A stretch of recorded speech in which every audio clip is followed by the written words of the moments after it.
एक क्वेश्चन स्वामी जी ने किया अभी मुझसे कि मोक्ष प्राप्ति के लिए ध्यान साधना में यात्रा में क्या साध्य किया जाए, किस पर फोकस किया जाए जी या कुछ नहीं किया जाए जी अथवा कुछ भी ना किया जाए और दरबार जहाँ की यात्रा करवाए उसके साक्षी रहें। इसमें सवाल भी है, जवाब भी है जी गुरुदेव। इस प्रश्न में। जी पूरा प्रश्न नहीं है, लेकिन जितना प्रश्न समझ में आ रहा है उसका उत्तर इतना ही है कि ध्यान साधना के लिए मामला प्रयास से शुरू होता है, जबकि साधना फलित होती है अप्रयास से, बिना प्रयास के। लेकिन शुरुआत उसकी प्रयास से होती है। इसलिए जब कोई चीज़ सिखाई जाए तो उसको सीखना मतलब प्रयास करना है। बिल्कुल। धीरे धीरे धीरे धीरे प्रयास करते करते प्रयास विहीन अनुभव होने लगेंगे जी। फिर वो आपकी पूंजी बन जाएगी जी। फिर पूंजी के आधार पर विश्वास पैदा होगा जी। ये विश्वास के आधार पर आगे की यात्रा होगी जी। कि आगे सब कुछ है। फिर आगे लिखा है कि या कुछ ना किया जाए। जैसा लोग कह देते हैं कि अप्रयास उसी को फलित होता है जिसने खूब प्रयास किए हों। एग्जैक्ट। जी गुरुदेव। जी गुरुदेव। जिसने बहुत प्रयास किए हों किसी चीज़ के लिए।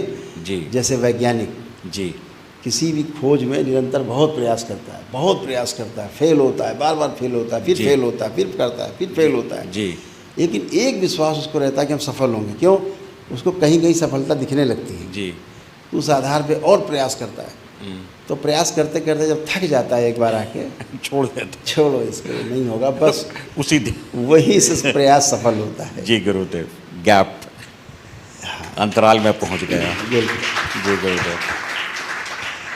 क्योंकि आना और जाना ये दोनों प्रयास हैं। जी गुरुदेव। आना और जाना के बीच में जहाँ संधि बिंदु है, बस जहाँ यात्रा नहीं है, जी वही खेल है।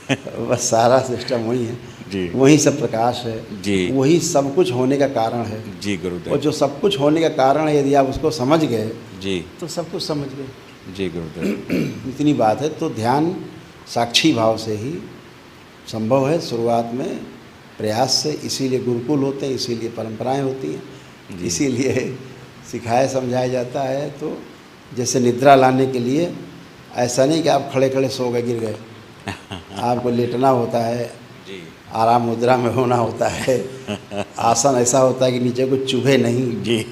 और लेट सकें, आंख बंद करना होता है। जी। धीरे धीरे विचार अपने आप शांत होते जाते हैं, निद्रा आ जाती है। बिल्कुल बिल्कुल। तो उसके लिए प्रयास यही करना है कि हमें साक्षी होना है हर घटना का। जी। तो साक्षी भाव ही हमें अनुभव कराता है। जी। वो हमारी पूंजी होती है, पर्सनल। जी। तो साक्षी भाव में सब कुछ करना है और करते करते करते करते करते करते धीरे धीरे आकर्ता के भाव में आ जाएंगे। जी बिल्कुल। जी गुरुदेव। आकर्ता हो गए, कांटेक्ट हो गया, कनेक्ट हो गया। जी गुरुदेव। अकर्ता भी बोल करके नहीं हुआ जा सकता। अकर्ता इस भाव में आकर्ता है जी कि वो सक्रिय नहीं है, सक्रिय नहीं है, लेकिन हर सक्रिय वस्तु के पीछे वो पीछे है। वही है। जी गुरुदेव। जी गुरुदेव। क्योंकि शब्दों से मोक्ष, साक्षी भाव, अकर्ता, पूरा भारत भ्रमित है गुरुदेव। भ्रमित रहेगा, पूरी तरह से भ्रमित उसी है। को पकड़ के झूला झूल रहे हैं। उसी पे सारा झुंझुना बज रहा है गुरुदेव, पूरे भारत में धर्म के नाम पर। मोक्ष की समझ नहीं। अभी मोक्ष तो बहुत लंबा विषय है, बहुत लंबा है। मोक्ष तो लाखों वर्षों की यात्रा हो सकती है। जी गुरुदेव। मोक्ष बहुत लंबी यात्रा है। जी। कहने के लिए मोक्ष कह लेते, मोक्ष का हिंदी रूपांतरण ये है, यहाँ धरती पर मोक्ष उस अर्थ मायने में कहा जाता है जहाँ बंधन से मुक्त हों। जी गुरुदेव। स्कूल से बंधन का अर्थ समस्याओं से मुक्त हों, प्रश्नों से मुक्ति हो जाए। जी गुरुदेव। पहले स्तर पे यस, प्रश्न से मुक्ति हो जाए। जी। नो क्वेश्चंस, जी। नो एक्सपेक्टेशंस, नो डिजायर्स, जी। No thoughts. हाँ, पूर्ण रूप से मोह का क्षय हो गया। इट मीन्स धरती पर मोक्ष हो गया। जी गुरुदेव, जी गुरुदेव, स्कूल से निकल गए, पुनः स्कूल में आने की आवश्यकता नहीं। इतना है। जी तो ये व्यक्ति जब शरीर छोड़ेगा तो होश पूर्वक छोड़ेगा। जी गुरुदेव, ये उद्बोधन बहुत जरूरी है गुरुदेव। अभी कहीं पहुंच नहीं गया, वो मोक्ष नहीं हो गया है, मोक्ष नहीं है। ये भ्रम है। बिल्कुल गुरुदेव।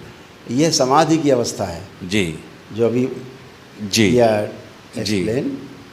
तो इससे इतना ही होगा सिर्फ कि जब तक वो स्वयं नहीं चाहेगा तब तक जन्म नहीं लेगा। बिल्कुल गुरुदेव। लेकिन जन्म तो लेना पड़ेगा। लेना पड़ेगा। जी गुरुदेव, जी गुरुदेव। क्योंकि पहली बात। दूसरी अर्थों में कहा जाए कि मृत्यु के बाद जन्म तो ले ही लिया उसने सूक्ष्म जगत में। जी गुरुदेव, बिल्कुल बिल्कुल बिल्कुल गुरुदेव, जन्म तो ले ही लिया है बिल्कुल। सूक्ष्म जगत में, जी जन्म है ही, लेकिन वो अपने अनुसार जागृत अवस्था में है। तो हम वो जब चाहेगा तब जन्म लेगा, नहीं चाहेगा नहीं लेगा। जी जी उसको ही देवता कह दिया गया, जी गुरुदेव, बिल्कुल। उसे ही देवता कहा गया। जी जी और जिसके अंदर कोई इच्छा विचार आशाएं नहीं हैं, जिसके अंदर कोई गड़बड़ चीज़ें नहीं हैं, तो फिर उसको जब आदमी ध्याता है, भजता है, उसके साथ रहता है, वैसे ही होने लगता है। बिल्कुल देवताओं जैसा। जी जी कि सब कुछ है, ठीक है, नहीं ठीक है, आनंद है, जी बिल्कुल गुरुदेव, वैसा होता है। जी और गुरुदेव, फिर उनमें भी, देवताओं में भी कैटेगरीज हैं। जी बिल्कुल, देवताओं में भी कैटेगरी है कि किस उससे जुड़ा हुआ है, एनर्जी से, महा ऊर्जा से, जी गुरुदेव, किस परम ऊर्जा से जुड़ा है। विरक्ति की ऊर्जा से जुड़ा हुआ देवता है, जो उसका महादेव है, उससे जुड़ा है। जी या वो गुरुदेव, ऐश्वर्य से जुड़ा हुआ है अभी भी। हाँ जी या वो अभी भी अपने आप को राजा माने हुए है। हाँ होश पूरक तो है लेकिन भोग चाहता है, जी गुरुदेव, यश चाहता है, जी सम्मान चाहता है। जी ये देवता है। जी बिल्कुल, और जो शिव से जुड़े हैं हाँ। वो इससे रहित है। बिल्कुल गुरुदेव, उन्हें सम्मान भी नहीं चाहिए, जी उन्हें यश भी नहीं चाहिए, उन्हें आपका भोग भी नहीं चाहिए। जी फुल फ्लैश है, भरे हुए हैं। हाँ, इसलिए वो वो, विरक्ति की ओर जा रहे हैं। इसलिए गुरुदेव वो कहीं फंसता नहीं है, कहीं रुकता इसलिए नहीं नहीं फंसेगा कि भोग उसके बन नहीं रहे हैं, भोग बांध नहीं रहा है। भोग काट रहा है वो। जी दूसरे वाले सेक्टर में जो देवताओं के साथ योजना बनाते हैं, जुड़ते हैं, उनसे मांगते हैं, ये दो, वो दे दो प्रभु, ये दे दो, हाँ वो सब देते हैं। आप भोग रहे हैं, अब इसको फिर भोगने आना है। जी जी आपने जो भोग लिया जी। उसके कर्म भोग बने कि नहीं बने? बिल्कुल बन अब गया। फिर आप आइए जी दोबारा से जन्म लेने, जी ऐसा भाव। तो इसलिए साक्षी भाव तो ठीक है, साक्षी भाव में रहना है। और ये भी रहना है कि भाई हम साक्षी भाव में रहते हुए हम अपने सारे कर्म कर पा रहे हैं। हमारे जो दैनंदिन कर्म हैं, जो हमारी कर्तव्य हैं, उनका भी निर्वहन हम कर पा रहे हैं। अपनी तरफ भी ध्यान है, दूसरी तरफ भी ध्यान दे रहे हैं, दोनों काम कर पा रहे हैं। ये देवताओं की उपमा है। और जो केवल दूसरों के लिए काम कर रहा है वो दिव्य पुरुष है, देव पुरुष है। क्योंकि अपने लिए कुछ बचा नहीं करने को। जी गुरुदेव, देवता के पास अपने लिए भी करना है, उसको हाँ आगे बढ़ाना है और दूसरों को भी आगे बढ़ाना है। जी गुरुदेव, जी गुरुदेव। There was a question, it was very interesting and दरबार का ऑफिशियल चैनल करौली सरकार ईश्वरीय चिकित्सा विज्ञान केंद्र चैनल को जरूर सब्सक्राइब करें। नमः शिवाय।